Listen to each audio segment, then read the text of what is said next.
Nous avons reçu les résultats d'analyse qui montrent que la qualité de l'eau est peu satisfaisante à ce moment.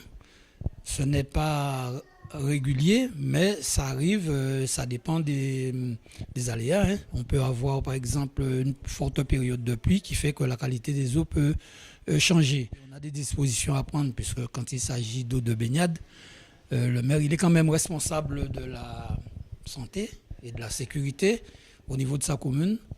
Donc il nous a été conseillé de fermer momentanément afin d'étudier quelles dispositions prendre pour essayer de pallier aux problèmes qui se posent.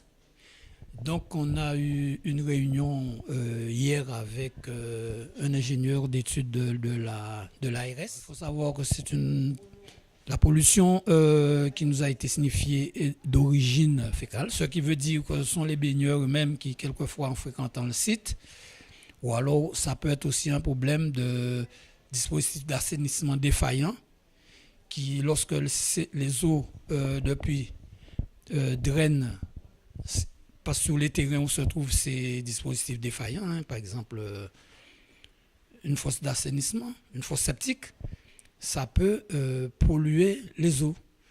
Et du coup, comme on a retrouvé des germes d'origine fécale, donc nous avons fermé le bassin. Donc nous avons pris les dispositions, on a pris un arrêté, on a affiché. Pour le moment, on peut dire que c'est momentané, mais tant que l'ARS, on n'aura pas mis au point avec l'ARS, si vous voulez, on n'aura pas pris des dispositions pouvant permettre d'éviter ce genre d'incident, la baignade restera fermée. C'est vrai que si on avait affaire à un équipement clôturé, avec un périmètre où les gens ne peuvent pas se balader, c'est fermé, tout ça, ce serait plus facile. Mais c'est un bassin public qui n'appartient pas à la commune, comme je vous dis. On s'en occupe pour préserver la santé des gens. Mais nous savons que ce bassin est fréquenté par toute la Guadeloupe, hein, touristes compris.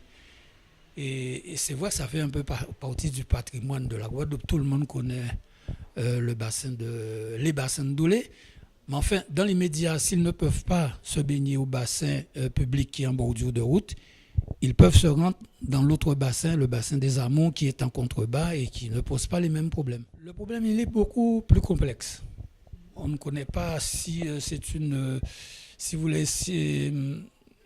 Le problème se pose directement au niveau du bassin ou en amont du bassin. Parce que, comme vous savez, au-dessus, il y a des constructions aussi, plus loin. Et du coup, vous pouvez avoir ça à 300-400 mètres du bassin.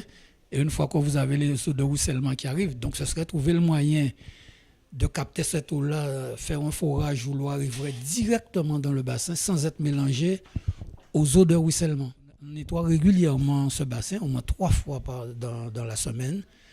Au Cauchère, on passe du produit et tout. Il y a quelqu'un qui est spécialement désigné pour faire ça.